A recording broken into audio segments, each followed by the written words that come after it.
Hi everyone and welcome back to HomeHeadChef. Today we're going to be making 4 different types of compound butter. Now in one of my last videos I showed you how to make butter from scratch at home. It was really fun. I enjoyed that video. Now today I'm going to show you what you can do with that butter. You don't have to use the homemade butter, you can use the stuff you bought in the store. But a compound butter is a butter that is loaded with different flavors, and these are going to be fantastic for spreads on top of bread or steaks or pastas. So let's step up to the cutting board and see what we need. The first compound butter we're going to be making is a garlic and herb, and for that we are going to need 1 stick of unsalted butter that has been softened, 1.5 teaspoons of lemon juice, 1/2 teaspoon of salt or to your taste, 1 clove of garlic minced, 3 tablespoons of fresh parsley chopped. We're also going to need 1.5 tablespoon combined of basil, rosemary, and oregano. So we went with 1/2 teaspoon of each, and we're also going to need 1/4 teaspoon of black pepper. Now it's this simple. We're just going to take our softened butter, we're going to smash it, we're going to add in all of our ingredients, our garlic, our fresh parsley, our other herbs, our lemon juice, and our salt and pepper, and we're just going to mix this till it's well combined. Now once all these ingredients are combined, it's ready to go. I like to take it and form it into a log. So I'm going to take a little piece of saran wrap, just like this. Put the butter I made right in the center of it. Kind of form it a little bit. And we're going to roll it up nice and tight. We're going to place this into our fridge for about an hour, and let's work on the next one. Now our next compound butter that we're going to make is a bacon and caramelized onion butter. And for that we are going to need 1 stick of butter softened, 1/4 teaspoon of garlic powder, about 1/2 teaspoon of black pepper, 1/2 teaspoon of Worcestershire sauce, about 1/3 cup of caramelized onions, and about 3 to 5 strips of bacon that have been chopped and cooked. And now just like the first butter, we're going to take our softened butter, spread it out a little bit, and add all of our ingredients in and get these well combined. And then after that, we're going to roll it up into a log just like we did the last one. I like to do that because I think it looks better for serving. You can cut it and place it on top of a steak, or it's a little bit easier to spread that way. It just makes it look a little bit fancier. Now for our third one, we're going to be making a sun-dried tomato and basil butter.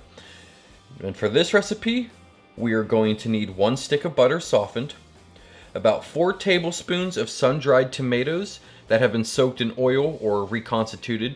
They've been finely chopped, but we want those drained. We also want 2 tablespoons of fresh basil leaves finely chopped, a pinch of salt, and we're also going to need about 3 cloves of minced garlic. Now, we're going to get this one started, and just like every other one, we're going to add all of our ingredients into our softened butter.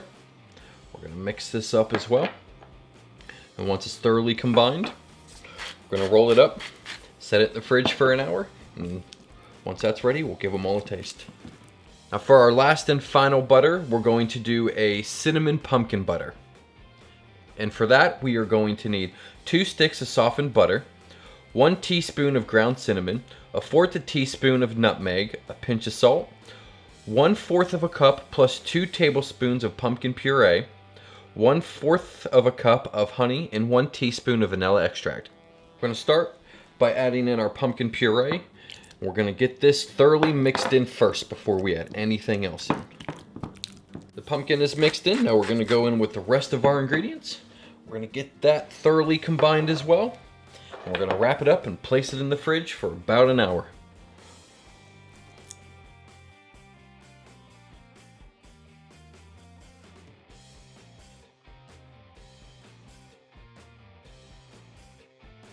Alright, and that's our 4 compound butters. Let's get a taste. Got a little bit of fresh bread here. We're going to try the garlic and herb one first. Let's get a bite. That's so good. It's got a fantastic flavor. Get a nice freshness from the lemon and the herbs. Nice fresh zest from the garlic as well. Give me 1 second. This would be fantastic to finish on a steak, You can use it for, melt it down and use it for croutons or garlic bread. That one's fantastic. Now let's try the bacon and caramelized onion one. I have a feeling this one might be my favorite.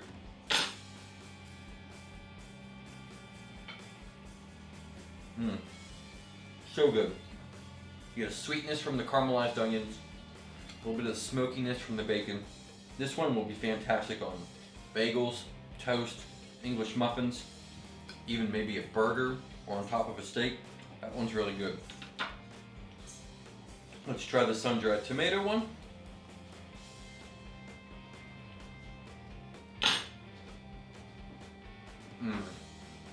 That one's really good. Nice sweetness from the sun-dried tomatoes. Basil adds a nice little sweetness as well. It's a little earthy as well. It's really good. I like that one. I think it would be good on seafood or on top of pastas. Now, onto the pumpkin one. I have not let this one fully set up yet because I think it's just one of those good sweet butters that's going to be better when it's softened to at room temp. Let's get a taste. That one's amazing.